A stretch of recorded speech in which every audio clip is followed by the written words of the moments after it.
Hello, my self Mukesh Kumar, lecture civil engineering. आज जो नया टॉपिक जो हम लोग बात करेंगे वो कॉन्ट्रैक्ट्स एंड अकाउंट का वैल्यूएशन चैप्टर का टॉपिक है, जिसका नाम है आउटगोइंग्स। सो एक्चुअली ग्रॉस इनकम और नेट इनकम के बारे में आप लोग सुने होंगे कि जब आपको कुछ अमाउंट मिलता है और वो ओवरऑल अमाउंट हो तो उसको हम लोग ग्रॉस इनकम बोलते हैं।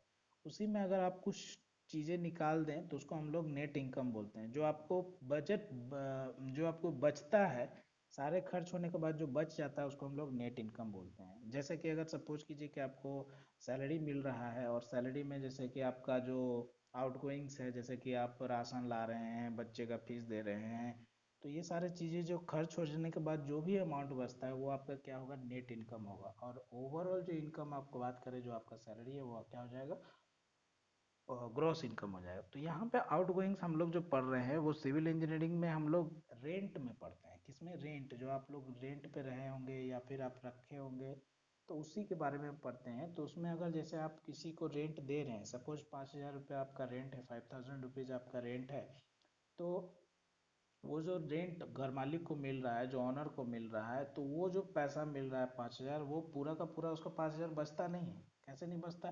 कि उसको इलेक्ट्रिसिटी बिल देना है, उसको वाटर बिल देना है, उसको अगर गार्ड रखे हैं तो गार्ड देना, गार्डनिंग के लिए देना है, गार्ड के लिए देना है। अगर गार्डनिंग में माली रखे हैं तो गार्डनर को देना है। उसके बाद आपका म्यूनसिपाल्टी टैक्स देना है, बिल्डिंग बिल्डिंग जो है उसका टैक्स देना है, जमीन लैंड टैक्स देना है।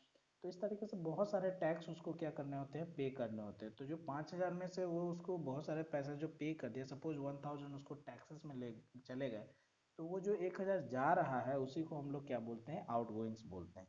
तो आउटगोइंग्स हम लोग समझेंगे। In general outgoings are assume as 30% of the gross income. तो अगर आउटगोइंग अगर हम बात करें कि जो भी आपको ग्रॉस इनकम होगा उसका 30% कहाँ चला जाता है, आउटगोइंग्स में चला जाता है। It is a big amount which goes in आउटगोइंग्स।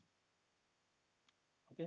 सो आउटगोइंग्स में कितना चल जाता है? अगर सपोज ग्रॉस इनकम आपका जो भी है, ग्रॉस इनकम का 30% कहाँ चला जाता है, आउटगोइंग्स में चला जाता है। ठीक है। These are expenses required to maintain the revenue of the building। जो बिल्डिंग का रेवेन्यू है उसको मेंटेन रखने के लिए आपको ये करना पड़ता है। जैसे एक फ्लैट है, जैसे एक अपार्टमेंट है, तो उसमें क्या क्या लगेगा? जैसे आपका जनरेटर का चार्जेस है वो लगेगा, एक गार्ड जो होता है उसका लगेगा, फिर आपका जो पार्किंग का एरिया है उसके लिए आपको लगेगा, फिर आपको पानी जो आपको आता है रेगुलर उसके लिए लगेगा, इलेक्ट्रिसिटी बिल लगेगा, म्यूनसिपाल्टी टैक्स लगेगा, उसके बाद आपको अप्रोच रोड होता है उसके लिए आपको लगे। ये सारे जो पैसे जो जाते हैं उसको हम लोग क्या बोलते हैं, आउटगोइंग्स बोलते हैं। तो यहाँ हम लोग देखते हैं टाइप्स ऑफ आउटगोइंग्स में। सो टाइप्स ऑफ आउटगोइंग्स में पहला जो आउटगोइंग्स है टैक्सेस। सो बहुत सारे टैक्सेस लगते हैं, जैसे कि म्यूनसिपलिटी टैक्स। म्यूनसिपलिटी मतलब जो है, जो आपका जो रोड वोड का जो साफ ऑफ करते हैं, कचरा वचरा जो आप फेंकते हैं उनको साफ करने के लिए जो आते हैं, उनको उन्हीं को हम लोग क्या बोलते हैं, म्यूनसिपलिटी टैक्स। प्रॉपर्टी टैक्स, जो आपका पूरा जो प्रॉपर्टी है उसका टैक्स लगता है। Wealth tax to be paid annually, जो भी आपका जो जो आपका आउट जो आपका इनकम है उसका भी आपका क्या लगता है, टैक्स लगता है, उसको हम लोग बोलते हैं wealth tax to be paid annually. तो ये सब भी आपको क्या करना पड़ता है, पेड करना पड़ता है। दूसरा जो है वो रिपेयर। रिपेयर मतलब जैसे to maintain in fit condition. जैसे आप जो घर बना है उसको अच्छे कंडीशन बनने के लिए आपको क्या करना होगा, टाइम टू टाइम क्या करना पड़ता है, रिपेयर करना पड़ता है। Required to repair every year, obviously हर साल आपको क्या करना पड़ता है, रिपेयर करना पड़ता है। तो इसमें कितना चला जाता है, 1 to 1.5% of the cost of construction. जो भी कॉस्ट ऑफ कंस्ट्रक्शन है उसका 1 to 1.5% इसमें चला जाता है। नेक्स्ट है management and collection charges. Management and collection charges में आता है रेंट कलेक्टर।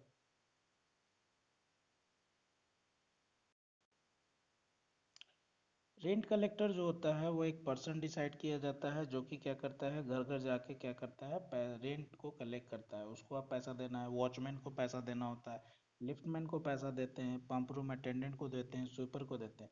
तो इन सभी को ये जो चार्जेस जाते हैं ये भी एक आउटगोइंग चार्ज है, जिसको कि मैनेजमेंट एंड कलेक्शन चार्ज में डाला जाता है, जो कि 5 से 10% कॉस्ट ऑफ कंस्ट्रक्शन के होता है।